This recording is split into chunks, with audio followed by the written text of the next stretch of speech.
حماس بقدر إسرائيل تاوان بعد أجر زياترني خلشي غزة خلكانك نوكو منوتو يعني خلكانك عوامل بخوان أجين يعني أنا بيجين بقولناك متشكو ملقى كبي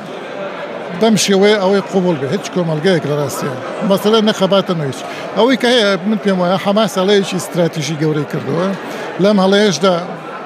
لوك ولي نا بشيمان بيتوا شونك بشيمان بونو يا قرانوي لوشتا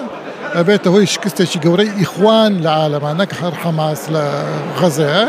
أمش إخواني عالمي اللي كرر بهموش وياك لا إعلام لا جزيرة لا مش وياك هاني زياتري بن بوي أجنا معقولة ولا برخاتري بنجا كس كجيراون